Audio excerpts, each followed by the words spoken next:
Faisons un peu d'histoire rapide.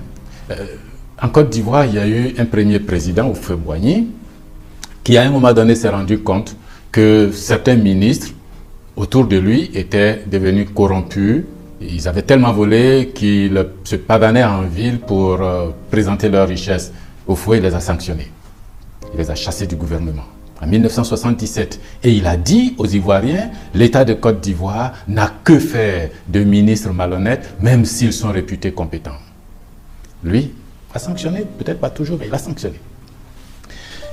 Le second président de la République de Côte d'Ivoire, lui, quand on s'est rendu compte que son régime était pourri, le peuple ne faisant rien, c'est la communauté internationale qui l'a sanctionné.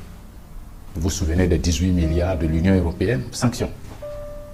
Le troisième président de la République de Côte d'Ivoire, lui, quand son régime a pris une dérive, c'est le peuple ivoirien qui l'a sanctionné. Le quatrième président de la République de Côte d'Ivoire, quand il s'est rendu compte que ses collaborateurs, surtout dans le café, cacao, avaient des attitudes pas très claires, il les a sanctionnés.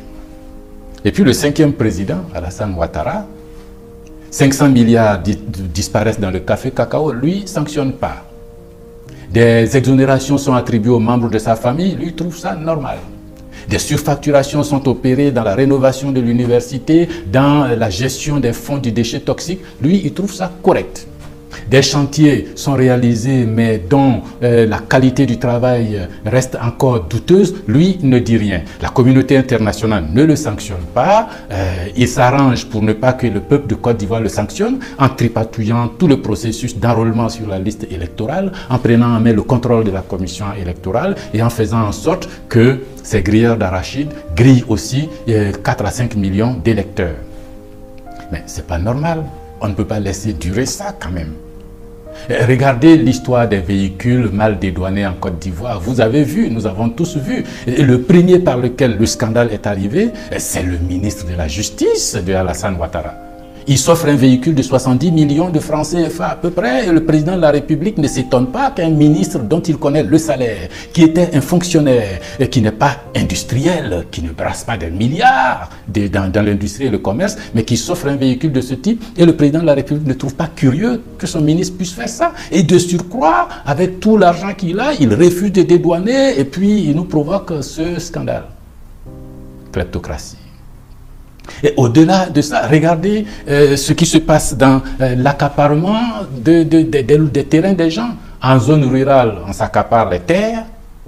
En zone urbaine, on dégage, on déguerpit les plus modestes d'entre nous pour, dit-on, revendre le terrain à des gens plus fortunés. D'accord, mais il faut de la méthode.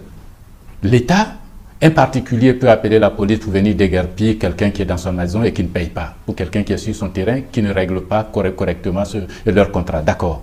Mais l'État de Côte d'Ivoire, l'État ne doit pas faire ça comme ça. L'État y met de la méthode. Parce que c'est l'État. On prévoit d'abord ce qu'on peut faire pour les gens. Pas leur donner 1 million, c'est un logement qu'on leur prend. On leur propose un plan de logement avec un schéma d'amortissement. On ne les jette pas dehors en période de pluie, en période d'examen scolaire.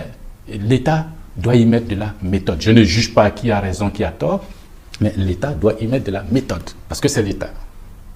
Mais tout ça se fait, on dit qu'il n'y a pas d'argent, les gens doivent de l'argent, mais qu'est-ce qui se passe au Petit Palais?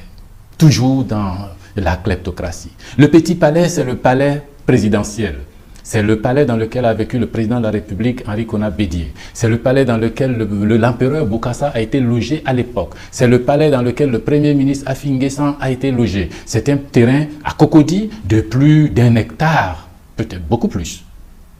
Vous connaissez le prix du mètre carré dans cette zone de Cocody? Et il y a un chantier qui s'est engagé sur ce petit palais, on casse, on reconstruit, il y a des camions qui ramassent de la terre qui s'en vont, on a mis des tôles pour entourer, mais il n'y a aucun panneau de chantier, alors que la réglementation fait obligation à l'État de Côte d'Ivoire, chaque fois que sur un chantier, l'argent public est utilisé, d'afficher qui est le maître d'œuvre, qui est le maître d'ouvrage, le chantier est financé comment, ça va durer combien de temps? Rien de tout cela dans le Petit Palais. Est-ce que ça veut dire que Ce n'est pas l'État de Côte d'Ivoire qui fait ce chantier, auquel cas le Petit Palais aurait été vendu à quelqu'un ou donné à quelqu'un, ou alors l'État viole ses textes. Il faut corriger cela. Ce n'est pas normal que l'argent public soit dépensé de cette façon-là et qu'il n'y ait aucun panneau de chantier pour informer les contribuables sur l'argent qui est utilisé pour ce chantier-là. Alors, on vole les terrains, on vole dans le cacao, on vole dans les surfacturations d'universités, dans l'argent des déchets toxiques, mais avec tout cet argent, on n'est pas foutu, ils ne sont pas foutus de payer les droits de douane qu'il faut pour l'État de Côte d'Ivoire.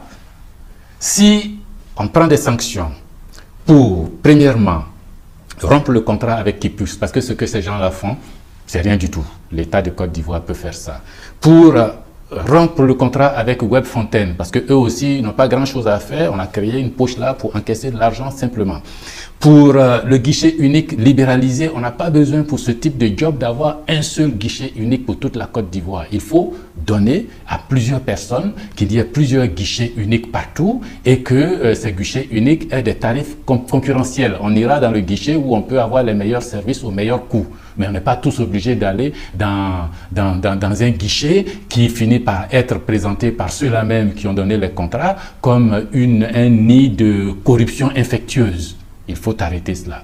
Et tout cet argent, on va collecter en sanctionnant tous ceux qui détournent dans les caisses de l'État, en mettant de l'ordre dans les finances publiques, en ne volant plus. Tout cet argent peut permettre d'engager un programme de logement social avec un projet de location-vente pour que les plus modestes de notre société puissent avoir un logement et payent dans des délais plus longs de petites sommes qui vont permettre à leur famille aussi d'être à Abidjan, d'être en Côte d'Ivoire et d'être logés. Ils sont citoyens eux aussi.